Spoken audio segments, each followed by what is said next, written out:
Olha, hoje é um vídeo de recebidos. Fazia muito tempo que a gente não tinha vídeo de recebidos aqui no canal. E finalmente, aqui tá uma caixa, gente. Olha isso, cara. Tô até emocionada. Que bonito! Gente, olha, essa caixa aqui, eu acho que vai ser o recebidos mais fofinho do mundo, porque sabe quem mandou pra gente? A Fini. Muito obrigada, Fini.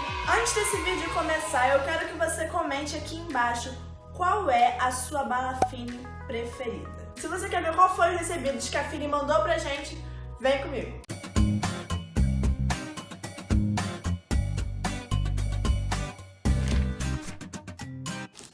Que agora tá na hora de cortar, tá? Não sei. Ai. A delicadeza só, né, gente? Ó, não sei pra que serve. Gente, não precisa nem de tesoura. Gente do céu! Eu sempre achei que isso daqui era do Toy Story, que nunca viria na minha vida. Olha isso que eles deram não, tá, gente? Primeiro, eles deram muitas balas. Adoro terminar as férias como no pique. Eles mandaram duas caixas de balas de banana, que é a minha Fini preferida. Olha, eu amo muito. Vou até abrir aqui agora pra comer. Dá não, gente. É muito bom. Qual é a produção? Eles também mandaram duas caixas de balas de dentadura. E...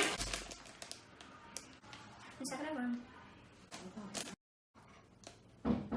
E eles mandaram... Eu acho que esse daqui é ácido. E a parte mais legal de todas foi a luminária. A luminária de beijinho, gente. Ai...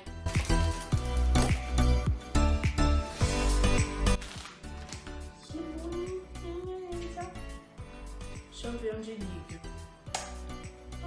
A gente tem que apagar tudo, gente. Peraí que eu não sei onde é que eu tô. Eu posso derrubar tudo aqui, gente. Que quando tu tem softbox, tu improvisa aqui com muita lâmpada, né? Aí tá tudo aqui em cima da cama. Aí eu tô com medo de derrubar.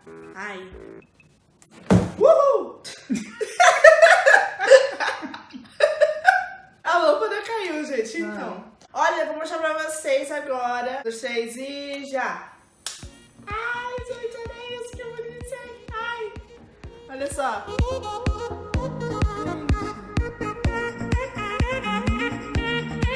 Gente, eu achei muito bonitinho, sabe? Muito fofinho. Até porque agora eu tô querendo fazer reforma do meu quarto. Eu tô querendo realmente fazer um vídeo.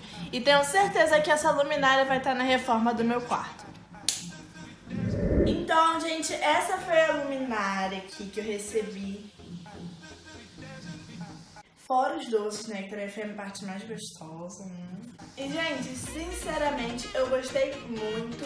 Eu acho que se ela fosse um pouquinho maior, eu acho que, cara, seria muito show. Se tratasse no papel luminária enorme, assim, de bala de fina, nossa, ia ser muito bom, isso foi muito bom. Mas, enfim, eu gostei muito. E se você gostou do Recebidos e quer que eu faça mais vídeos desse tipo, deixa seu like pra eu saber. Se você tem alguma sugestão de vídeo, me manda lá no direct do meu Instagram. E estamos chegando ao 20k, gente. Se inscreve aí, porque quando chegarmos a 20k, eu vou fazer uma surpresa aqui no canal. Então foi isso, um beijo. Espero muito que vocês tenham gostado. Tchau, até o próximo vídeo.